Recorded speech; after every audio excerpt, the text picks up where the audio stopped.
EVM के विरोध में देश भर में 4 चरणों का आंदोलन हमने शुरू किया था। 4 चरणों के इस आंदोलन में आज का चरण जो है चौथा चरण है और सारे देश भर से यहाँ पर 32 राज्यों से लोग आए हैं।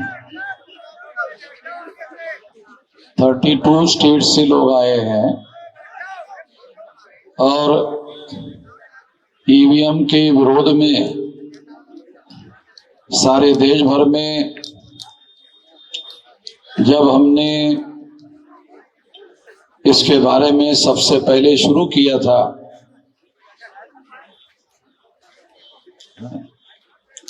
जब सबसे पहले हमने शुरू किया था तो लोग इस बात को नहीं मानते थे कि ईवीएम में कोई गड़बड़ी होती है, मगर जो लोग इस बात को नहीं मानते थे कि ईवीएम में कोई गड़बड़ी नहीं होती है, कोई घोटाला नहीं होता है, अब लोग सारे देश भर के लोग ईवीएम में घोटाला होता है इस बात को मानने के लिए राजी हो गए। हम सब लोगों के लिए खुशी की बात है कि अब सारा देश जो है ईवीएम में घोटाला होता है और घोटाले से चुनाव हो रहे हैं, इस बात को अब लोग मानना शुरू कर दिए हैं। 2019 के चुनाव में चुनाव आयोग ने ये कहा था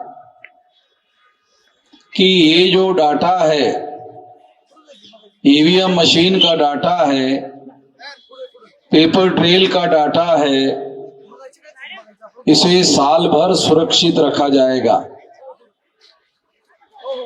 मगर चुनाव आयोग ने 4 महीने में ही इसे नष्ट कर दिया।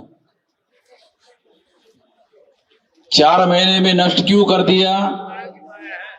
क्योंकि चुनाव आयोग को मालूम था कि ईवीएम में जो घोटाला किया गया है उसका दस्तावेजी प्रमाण, ये पेपर ट्रेल मशीन का जो कागजी एविडेंस है उसमें डॉक्यूमेंट्री एविडेंस है कि ईवीएम में घोटाला किया गया है।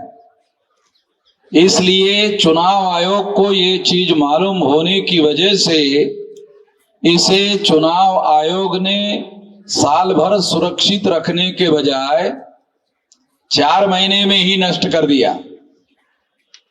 साथियों, मैं थोड़ा आप लोगों को बातें समझ में आ जाए, क्योंकि जो बात मैं समझता हूं वो बात आपको भी समझ में आ जाए कि ईवीएम मशीन को किस बैकग्राउंड के तहत लाया गया, तो आपको ये बात समझ में आ जाएगी। इस देश में बैलेट पेपर पर चुनाव हो रहा था और जब बैलेट पेपर पर चुनाव होता था तो 84 में काशीराम जी ने ये नारा लगाया, वोट हमारा, राज तुम्हारा, नहीं चलेगा, नहीं चलेगा, नहीं चलेगा। ये काशीराम जी ने नारा लगाया था।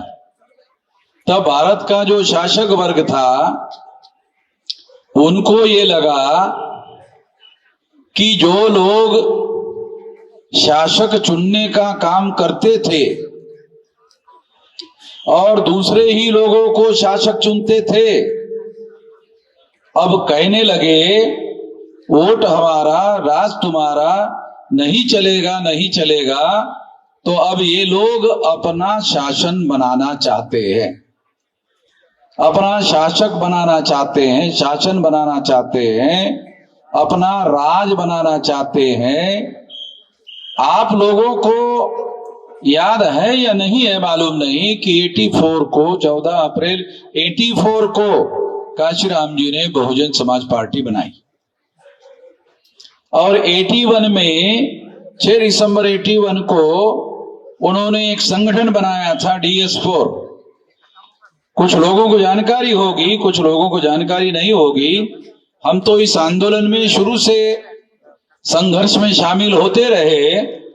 तो DS4 के द्वारा भी चुनाव लड़ा गया था और चुनाव लड़ने की वजह से इस देश के शासक वर्ग में ये मैसेज गया था कि अब ये लोग शासक चुनने का जो काम करते थे, क्योंकि वोट के अधिकार में 2 अधिकार शामिल है। ये समझने की जरूरत है हमारे लोगों को। हमारे लोगों को ये बात समझ में नहीं आती है। ये आज भी हमारे लोगों को समझाने की जरूरत है। वोट के अधिकार में 2 अधिकार शामिल है, शासक चुनने का और शासक बनने का। हमारे लोगों को, तमाम लोगों को ये बात अभी भी समझ में नहीं आती ठीक से। वोट के अधिकार में 2 अधिकार शामिल है। एक अधिकार है शासक चुनने का और शासक बनने का। तो हमारे लोगों की औकात 84 तक, हमारे लोगों की जो औकात थी, मूल निवासी बहुजनों की औकात थी कि वो वोट के अधिकार का उपयोग शासक चुनने के लिए करते थे और ये मानते थे कि शासक बनना हमारा काम नहीं।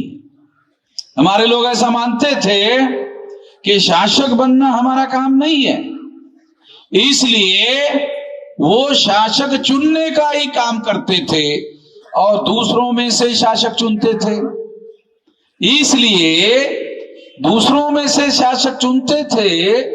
तो जब उन्होंने 84 में बहुजन समाज पार्टी काशीराम जी के द्वारा बनाकर देखी और उन्होंने नारा लगाया, वोट हमारा राज तुम्हारा, नहीं चलेगा नहीं चलेगा, तब लोगों को लगा, शासक वर्ग को लगा कि अब ये शासक चुनना नहीं चाहते हैं, शासक बनना चाहते।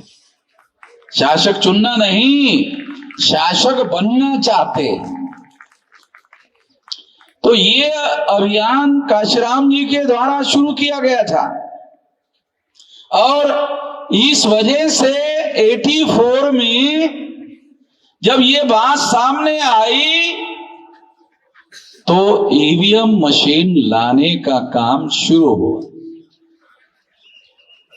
ये थोड़ा बैकग्राउंड में आप लोगों को समझा रहा हूं कि ईवीएम मशीन अपने आप नहीं आई।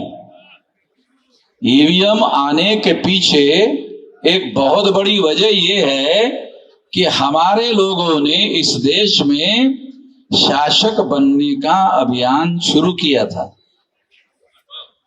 अभी शासक चुनने का काम बहुत हो गया, अब हम लोग शासक बनेंगे। ये अभियान जब शुरू किया गया था, इसको रोकने के लिए ईवीएम मशीन लाया गया और उसके बाद में 20 साल तक इसका प्रयोग किया गया। सबसे पहले केरला में ईवीएम मशीन का प्रयोग शुरू हुआ और सारे देश भर में इसका प्रयोग धीरे धीरे इस तरीके से किया गया ताकि इस मशीन को जैसा वो चाहते थे वैसा उसको डेवलप किया जाए। जैसा मशीन वो चाहते थे, उस मशीन का जैसा उपयोग करना चाहते थे, वैसा उपयोग करने के लिए उनके पास ईवीएम मशीन का तजुर्बा होना जरूरी था। इसलिए 84 से लेकर उन्होंने 2004 तक ये प्रयोग किया और 2004 को फिर सारे देश भर में ईवीएम लागू किया। क्योंकि हमारे लोगों को बहुत सारी बातों की जानकारी नहीं होती है। इसलिए ये बात मैं आप लोगों को बता रहा हूं, समझा रहा हूं। ये इस बैकग्राउंड के साथ ईवीएम को समझना है, इस बैकग्राउंड के साथ समझना है। इसलिए ये बैकग्राउंड आपको मैं समझा रहा हूं कि ईवीएम का लाने का जो बैकग्राउंड है वो ये है कि जब लोग जागकर अपने अधिकार का उपयोग करते हुए शासक बनने का जब लोगों ने अभियान शुरू किया, तब उसको रोकने के लिए ईवीएम लाया गया। तो 2004 में ईवीएम का उपयोग करके कांग्रेस की सरकार बनी। ये सोचना गलत है कि केवल बीजेपी के लोग ईवीएम का इस्तेमाल कर रहे हैं, केवल बीजेपी के लोग ही ईवीएम का उपयोग करके शासक बन रहे हैं। ये बात सही नहीं है, इस तरह से सोचना सही नहीं है। 2004 में कांग्रेस ने ईवीएम का इस्तेमाल करते हुए सरकार बनाई, 2009 में कांग्रेस ने सरकार बनाई, और जब इसके सबूत डॉक्टर सुब्रमण्यम स्वामी इन्होंने इकट्ठा किए, इसके सारे सबूत इकट्ठा किए गए डॉक्टर सुब्रमण्यम स्वामी के द्वारा, और ये सारे सबूत इकट्ठा करने के बाद ये सुप्रीम कोर्ट को दिए गए। सुप्रीम कोर्ट को ये सारे सबूत दिए गए। लाल कृष्ण आडवाणी को कांग्रेस ने ये प्रस्ताव दिया था। क्या प्रस्ताव दिया था? कि हमने 2 बार घोटाला करके सरकार बनाई है, तुम भी 2 बार कर लो, और हमारी छोटी सी शर्त है, चुप हो जाओ। आडवाणी की विचारधारा से हम सहमत नहीं है, मगर ईमानदारी इंडिविजुअल कैरेक्टर होता है। जो ईमान होता है ना, ईमान, ये इंडिविजुअल कैरेक्टर होता है। तो आडवाणी जो है वो ईमानदार आदमी था। वो जो कचरे के ढेर में पड़ा हुआ है ना अभी, वो उसके ईमानदारी की वजह से पड़ा हुआ है। आडवाणी जो है वो ईमानदार आदमी था, और उसके ईमानदार होने की एक वजह ये थी कि वो ब्राह्मण नहीं था। हाँ, ये भी एक बड़ी वजह है। हाँ, लाल कृष्ण आडवाणी जो है ये ब्राह्मण नहीं है। तो ये ईमानदार आदमी था, तो उसने इस बात को नहीं माना, और ये मामला सुप्रीम कोर्ट लेके गए। अगर आडवाणी नहीं चाहते तो ये मामला सुप्रीम कोर्ट में नहीं जाता, सुप्रीम कोर्ट में लेके गए, और सुप्रीम कोर्ट में लेकर जाने के बाद 8 अक्टूबर 2013 को सुप्रीम कोर्ट ने फैसला दिया। फैसला है, जजमेंट है, कि काल्पनिक बातें नहीं बोल रहा हूं। ये सुप्रीम कोर्ट ने ये जजमेंट दिया। ये क्या जजमेंट है?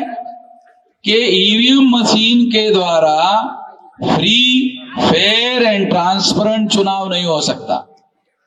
ये सुप्रीम कोर्ट कह रहा है, ये कोई पार्टी नहीं कह रही। नहीं तो बीजेपी वाले कह रहे थे, अरे वो चुनाव हार गया इसलिए ऐसा कहना। तो सुप्रीम कोर्ट पार्टी थोड़ी है।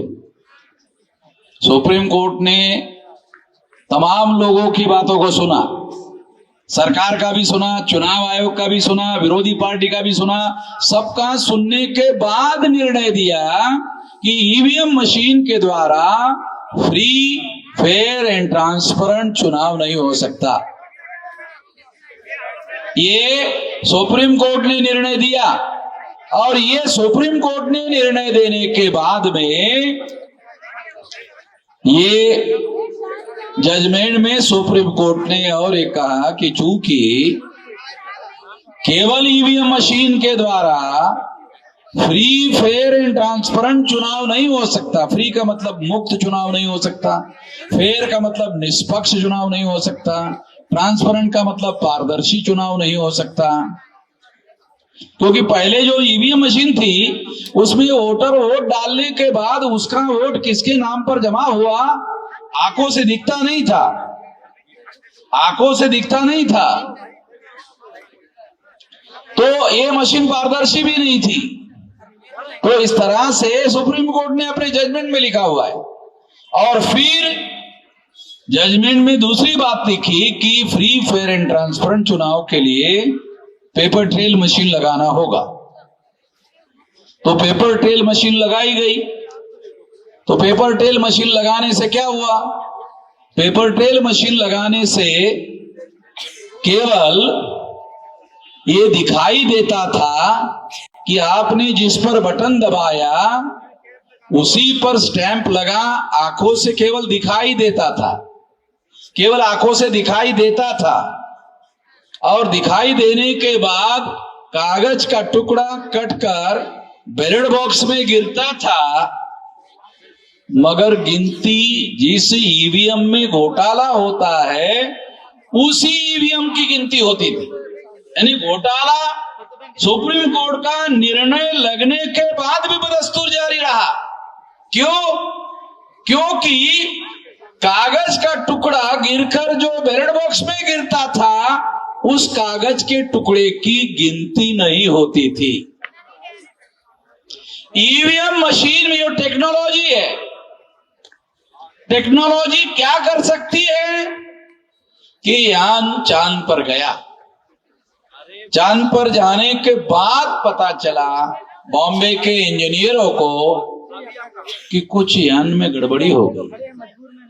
तो बॉम्बे के इंजीनियरों ने कहा चलो दुरुस्त कर लेते। यानी यान उधर है, चांद पर है, और इधर बैठे बैठे ही दुरुस्त करते थे इसरो में। यहां पर ईवीएम है और यहां पर वो आदमी है, वो यहां नहीं कर सकता, वे चांद पर कर सकता है। चांद पर सुधार कर सकता है, इसका मतलब रिमोट कंट्रोल टेक्निक है। टेक्नोलॉजी थोड़ी बहुत जानने वाले जो लोग हैं उनको मालूम रिमोट कंट्रोल टेक्निक है। रिमोट से उसको चलाते थे और अपने हिसाब से उसका उपयोग करते थे। तो यहां के यहां क्यों नहीं किया जा सकता?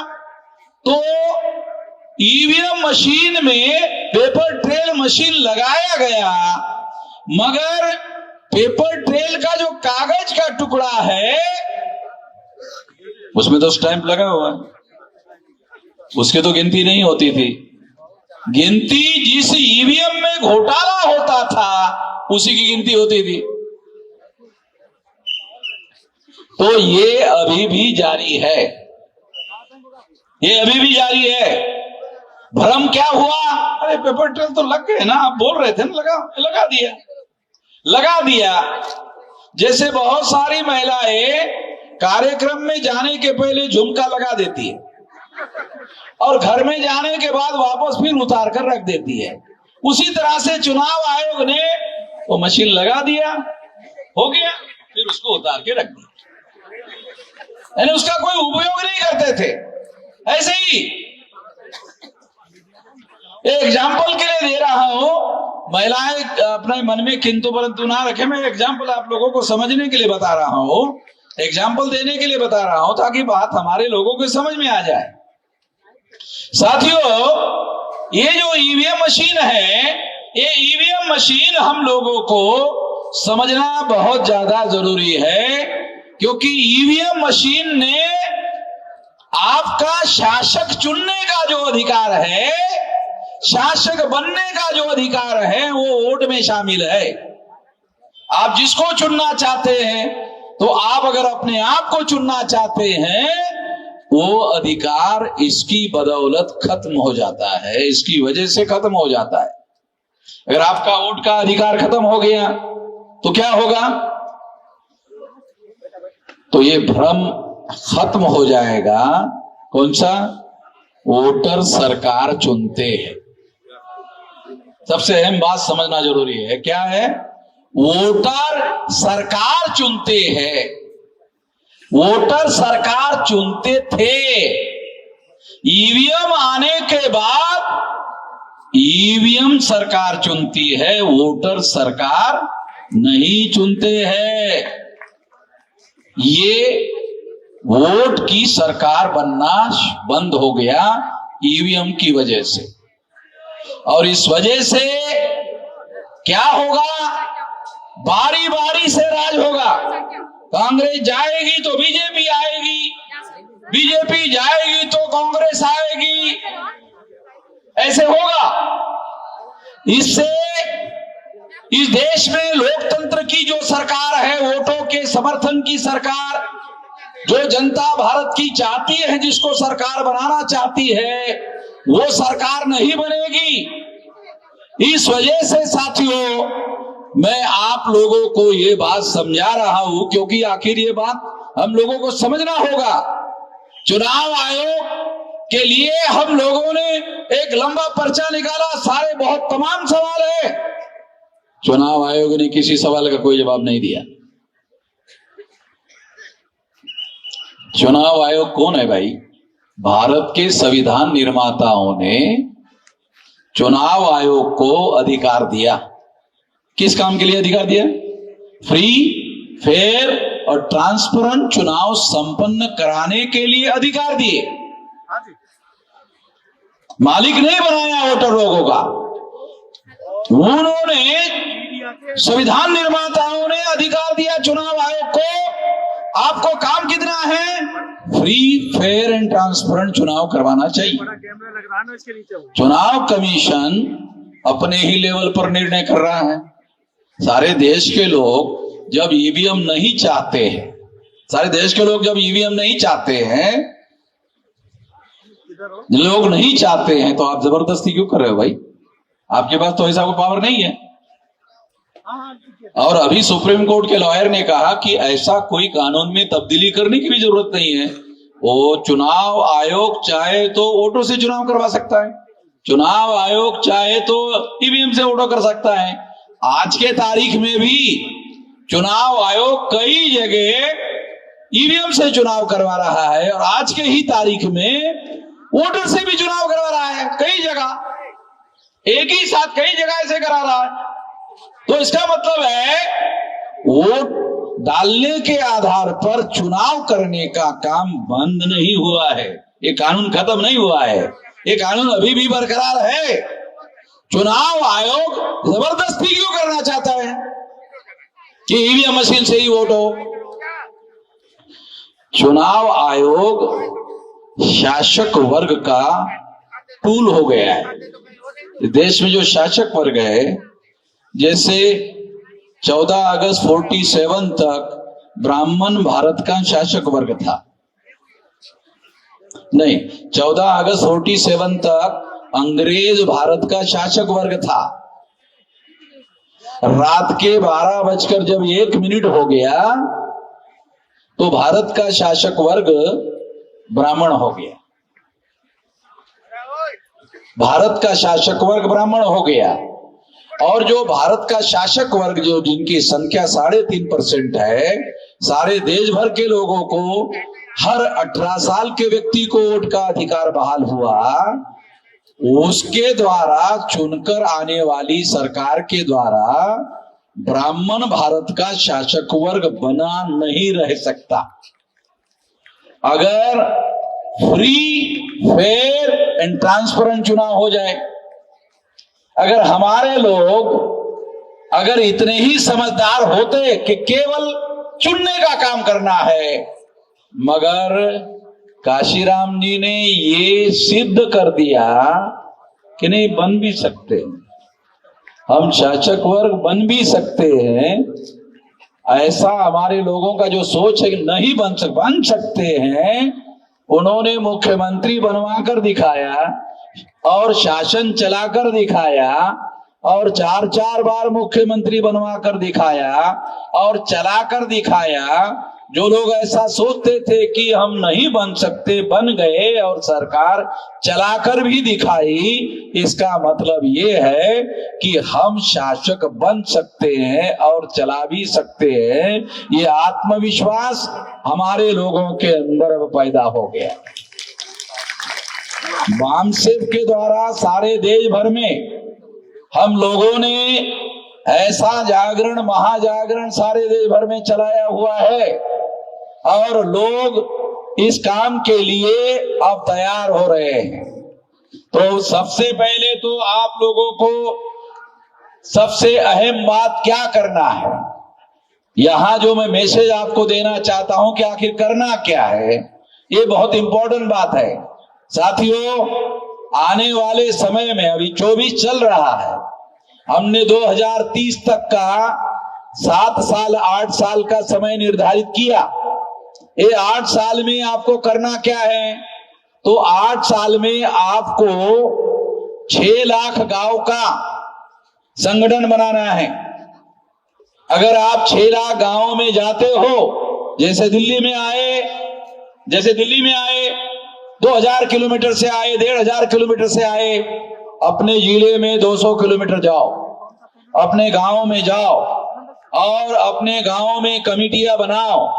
चुनाव आयोग चुनाव संपन्न कराने के लिए बूथ लेवल की कमेटियां बनाती है, बूथ लेवल का संगठन तैयार करती है टेम्पररी चुनाव के लिए। वहां 1000 वोटर होते हैं एक बूथ में, तो हमको बूथ लेवल का संगठन खड़ा करना है। तो ऐसा संगठन अगर आप खड़ा करते हो तो 15 लाख बूथ है, तो 15 लाख यूनिट बनाने होंगे। अगर आपने 15 लाख यूनिट बना लिया सारे देश भर में, ये जो लोग है ना, चुनाव आयोग चलाने वाले लोग हो या देश चलाने वाले लोग हैं, जो अगर हमारी बात नहीं मानते हैं, तो हमारे पास उपाय नहीं है, ऐसा नहीं है, उपाय है। 15 लाख जगह पर अगर आप अपनी कमेटियां बनाते हो, ये तो आपके नियंत्रण में है। चुनाव आयोग ईवीएम चालू रखना चाहता है या बंद करना चाहता है, ये तो चुनाव आयोग के नियंत्रण में है। मगर गांव-गांव में कमेटियां बनाने का नियंत्रण वो तो हमारे नियंत्रण में है। जो हमारे नियंत्रण में है वो तो काम हमको करना चाहिए।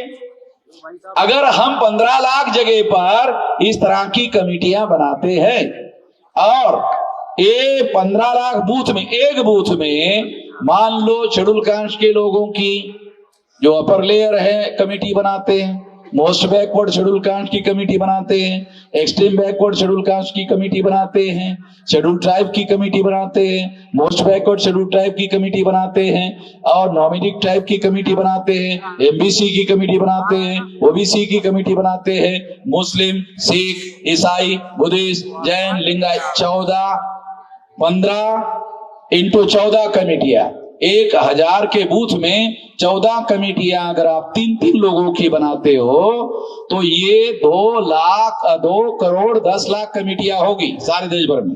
अगर 2 करोड़ 10 लाख कमेटियां होगी, अगर एक कमेटी ने 10 लोगों को मोबिलाइज किया तो 2 करोड़ इंटू 10 20 करोड़ लोगों का मोबिलाइजेशन होगा।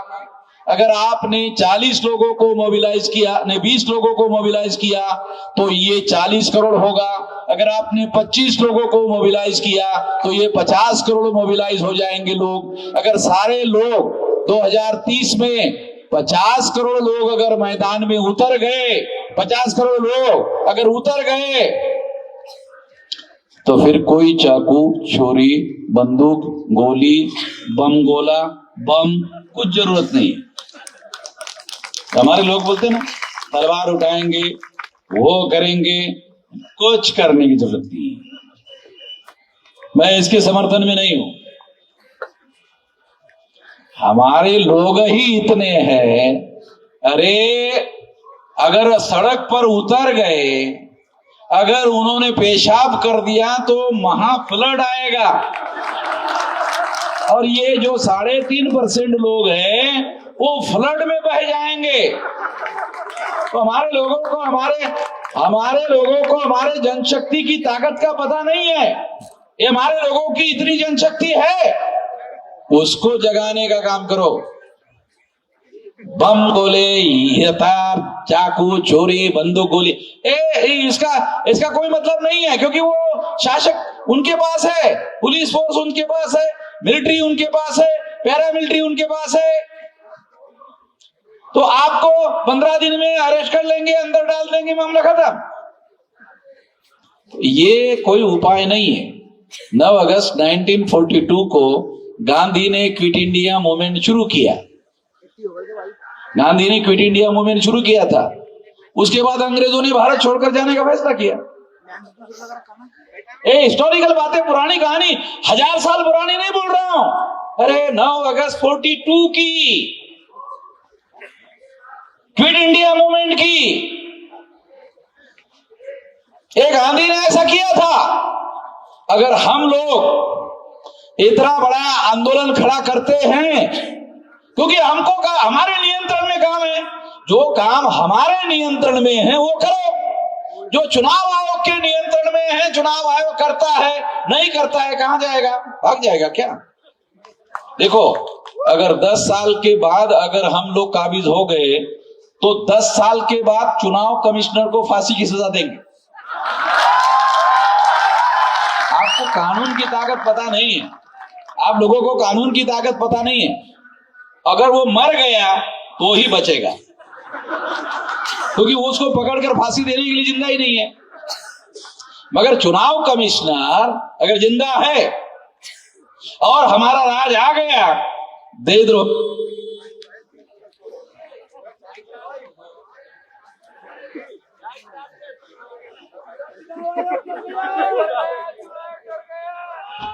हेलो, हाँ, तो अगर वो मर गया तो ही बचेगा।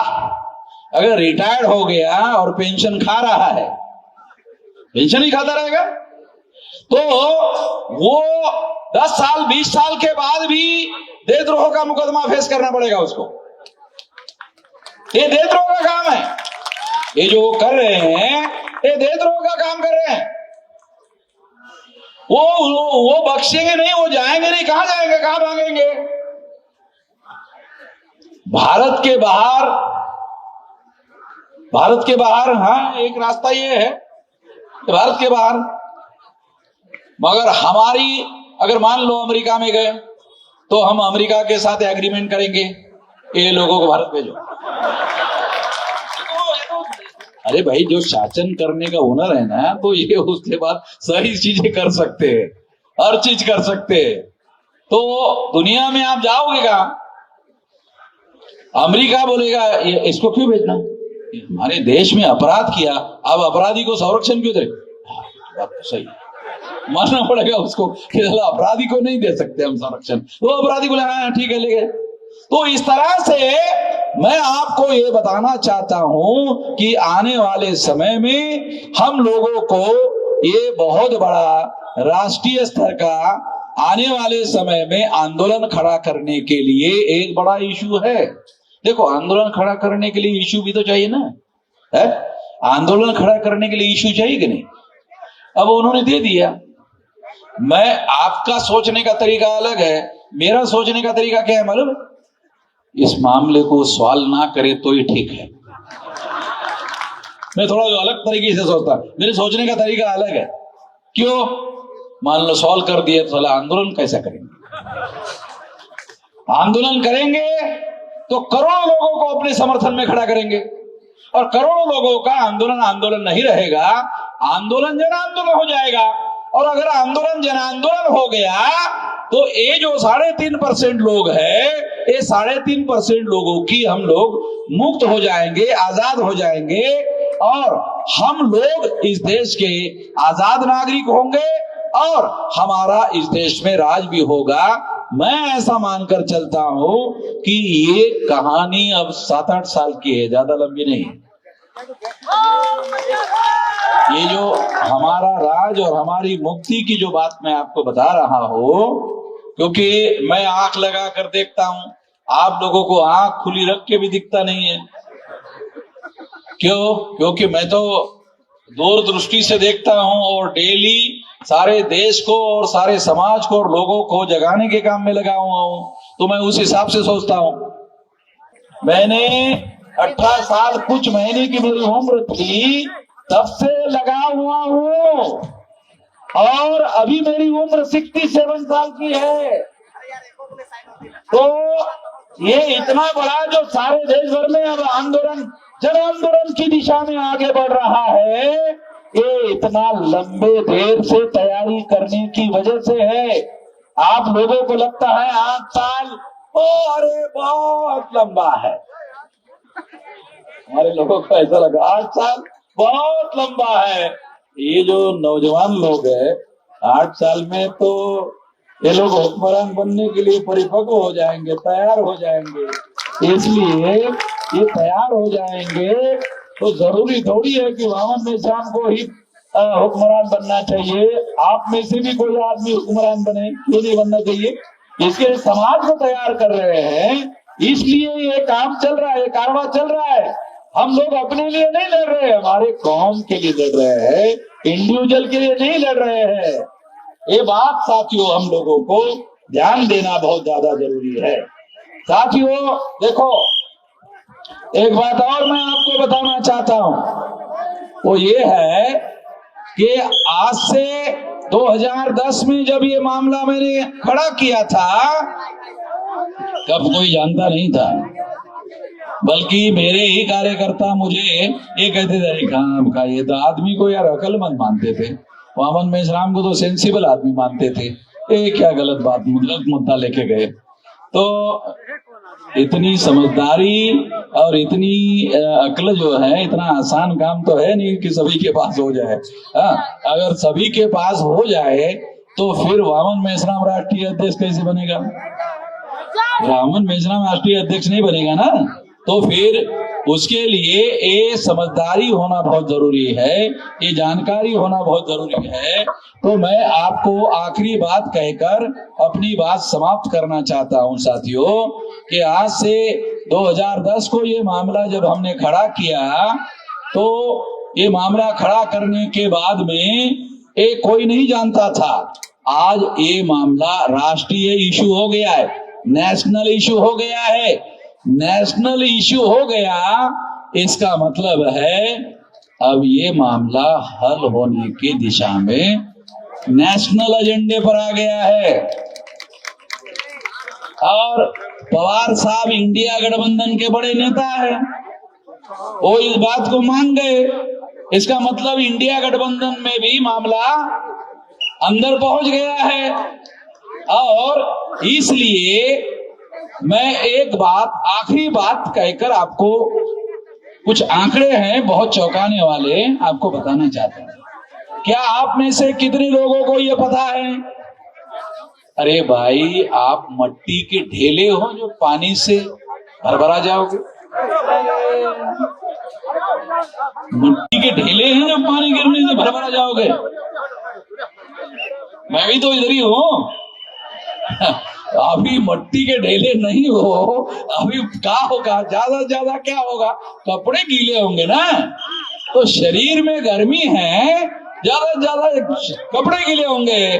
तो आखिरी बात आपको बताना चाहता हूं, देखो 2019 के चुनाव में मोदी को वोट परसेंटेज पड़ा 37.7%। मोदी को कितना परसेंटेज वोट था? 37.7%। और इंडिया गठबंधन अभी जो बना, उनके पास कितना परसेंटेज वोट है? 62.3%। आ रहा, कुछ समझ में आ रहा?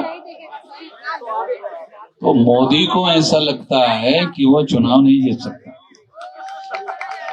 मोदी को ऐसा लगता है, क्योंकि लड़ाई कैसे? 37.7% वर्सेस 62.3%। तो इतने वोट थे, तो पिछली बार मोदी चुनाव क्यों जीत गया और ये लोग क्यों हार गए? क्योंकि इंडिया गठबंधन वाले लोग यूनाइटेड चुनाव नहीं लड़ रहे थे। अभी वो इंडिया गठबंधन के लोग इकट्ठा होकर चुनाव लड़ रहे हैं, तो उनके पास 62.3% वोट है। तो मोदी के चुनाव जीतने की दूर दूर तक संभावना नहीं है। मोदी को ये बात समझ में आती है, मीडिया वाले ये आंकड़े बता नहीं रहे हैं। चुनाव आयोग के साइट पर जाने के आधार पर बता रहा हूं आप लोगों को, ये हमारे पास डाटा है। ये डाटा मैं आपको समझा रहा हूं कि मोदी के चुनाव जीतने की संभावना नहीं है और इंडिया गठबंधन के पास 62.3% वोट है, मोदी के पास 37.7% वोट है। और 10 साल का सरकार चलाने के बाद कुछ लोग उसके समर्थक विरोध में भी हो गए, कुछ विरोध में भी हो गए हैं, इसलिए राम मंदिर बनाने की बातें करने लग गए। सरकार का काम तो नहीं मंदिर बनाना, मगर मंदिर बनाने की बात जो मोदी कर रहा है तो उसका कारण यह है कि उसको लगता है कि मैं चुनाव शायद नहीं जीत सकता, इसलिए मंदिर बनाने के झंझट में पड़ा हुआ है। तो इस वजह से ये आखिरी बात मैं आपको समझा रहा हूं, आने वाले समय में ये जो चुनाव है इंडिया गठबंधन वर्सेस इंडिया गठबंधन, तो इसमें बदलाव हो सकता है। इस बदलाव को रोकने का काम ईवीएम के द्वारा हो सकता है। इस बदलाव को रोकने का काम ईवीएम के द्वारा हो सकता है। अगर चुनाव आयोग और शासक वर्ग ने ऐसा करने का काम किया तो मैं शासक वर्ग को चेतावनी देता हूं, हिंसा होगी। अभी कुछ लोग कह रहे हैं ईवीएम, मेश्राम जी ईवीएम फोड़ने का आदेश दे दो, मैं इससे सहमत नहीं हूं। ईवीएम फोड़ने के लिए मैं अभी आपको कोई आदेश देने के पक्ष में नहीं हूं। चुनाव आयोग को विचार करने के लिए 10 दिन का और समय देता हूं। 10 दिन के बाद फोड़ने का वीडियो बनाऊंगा। 10 दिन के बाद 10 दिन तक चुनाव आयोग के अधिकारियों को सोचने के लिए समय दे रहा हूं। कुछ लोगों ने मुझे कहा, क्योंकि ये सारी बातें आपको समझ में आ जाए, अरे इतनी जल्दी आप वोट देने का मामला, बैलेट पेपर का मामला करोगे तो इतनी जल्दी बैलेट कैसे छपेंगे? तो उनको, हमारे लोगों को जानकारी तो होती नहीं है। अरे कैंडिडेट का आखिरी नाम डिक्लेयर होने के बाद छपाई का ऑर्डर होता है भाई। और गधे लोग, अरे हमारे लोग जो है ना गधे लोग, अरे उनको समझ ही है नहीं ज्यादा। आखिरी कैंडिडेट का नाम जब डिक्लेयर होता है उसके बाद छपाई का ऑर्डर होता है बैलेट पेपर में। ईवीएम मशीन में तो 6 महीने पहले बनाना पड़ता है। बैलेट पेपर में जो कैंडिडेट, कौन आदमी चुनाव लड़ने वाला है कोई पता तो है नहीं चुनाव आयोग को, और हर चुनाव क्षेत्र में अलग अलग बैलेट पेपर छपते हैं, क्योंकि हर चुनाव क्षेत्र में अलग अलग कैंडिडेट होते हैं और कहीं कहीं जो है 50 होते हैं, 60 हो जाते हैं, उसी हिसाब से छपते हैं। तो आप लोगों को ये समझना होगा कि बैलेट पेपर पर चुनाव करने के लिए आसान काम है, ज्यादा काम मुश्किल काम नहीं है। ये काम होना चाहिए। फ्री फेयर एंड ट्रांसपेरेंट चुनाव के लिए मैं यहाँ चुनाव आयोग को मांग करता हूँ कि ये बैलेट पेपर पर चुनाव करो और 10 दिन का समय मैं आपको देता हूँ। अगर आप 10 दिन में इसको निर्णय नहीं करते हो तो फिर मैं खुद अपना वीडियो बनाऊंगा कि ईवीएम मशीन फोड़ने के लिए 15 लाख बूथ पर, वैसे तो अभी बूथ बनाना शुरू कर दो। ये जो मशीन फोड़ने के लिए 50% काम तो कर ही दो, बूथ बनाना शुरू कर दो। अगर बूथ बनाने से चुनाव आयोग मान गया, अगर चुनाव आयोग मान गया, बूथ बनाने से मान गया, तो ये बूथ का उपयोग शासक वर्ग बनाने में करेंगे। इस तरह से काम लेना पड़ेगा। अगर मान लो बूथ वाइज संगठन बन गया तो इसका उपयोग शासक वर्ग बनाने के लिए करेंगे, और नहीं तो फोड़ने तोड़ने के लिए करेंगे। तो इसलिए आने वाले समय में मैं ये आखिरी बात कहना चाहता हूं, आप शांति से सुनो, और ऐसा कहकर मैं अपनी बात समाप्त करना चाहता हूं।